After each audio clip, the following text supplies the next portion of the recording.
You know, there are some recipes that I say this was really good and others that I say I would definitely make again. And these cheesy, creamy chicken rolls are a make again. They are incredibly delicious, easy to make, and relatively frugal and inexpensive. So let me show you how to make these. So the first thing I'm going to do is grab up 3 boneless, skinless chicken breasts and fillet them into 3 pieces each. Now you can get away with 2, but I find 3 gives you more bang for your buck. So you want them to look something like this. Oh, that looks perfect. Make sure your knife is good and sharp, by the way. Season them up on the one side with a few cracks of salt, and I would say, about a teaspoon. You don't want them too salty. Some ground black pepper, about the same amount, and you could probably get away with 2 teaspoons. And of course, you probably said to yourself, he is going to add garlic, and of course I'm going to add garlic, a good amount of garlic, because I just love it. And I just finished a short on garlic, and if you haven't seen it, maybe go back and watch it. Now grab up some cream cheese at room temperature, and I even cheated and put it in the microwave for about 10 or 20 seconds. Just put that on the chicken and spread it out evenly.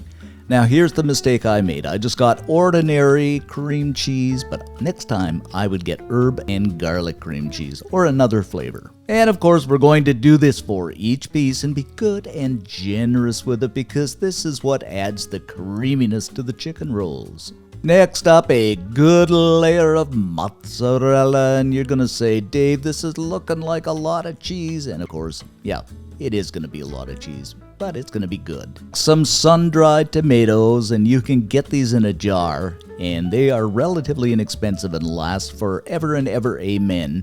In the words of Randy Travis. Poor old Randy, that's kinda sad, isn't it? Next, half a basil leaf, and you can use spinach if you find basil too strong, but I find basil gives it that punch. Grab your chicken fillets from the thickest end and begin to roll everything up. Sing a chicken song, have some fun, and continue to roll until they look something like this. This is great. Now we are going to give our baking dish a good coating of spray. Go ahead and set those gorgeous looking rolls inside of the baking dish. Now and only now, I'm going to grab up some dried tomato pesto. You can use whatever you like. I just like dried tomato pesto and spread this over top of the chicken rolls. And believe me, this is going to be so good. And I guess you could use a honey mustard sauce too or anything like that. I just thought this was a good match. Oh, by the way, you might have noticed I had new in my jar because that's the newest one I bought. Okay, these guys are going into a 350 degree Fahrenheit, 180 Celsius preheated oven for about 25 to 30 minutes. Alright, I said 25 to 30 minutes. I lied because we're going to take them out after about 15-20 minutes and add some more of that mozzarella over the top and a nice generous application here just so it looks good. A wee bit more basil just for presentation and taste, and of course if you're using spinach, go ahead and add it. Now back into the oven for another 10 minutes. After a total of 25 or 30 minutes, these are done, and my goodness guys, they smell and look absolutely incredible. Okay, we'll just lift one out of here and look at this ooey gooey mozzarella.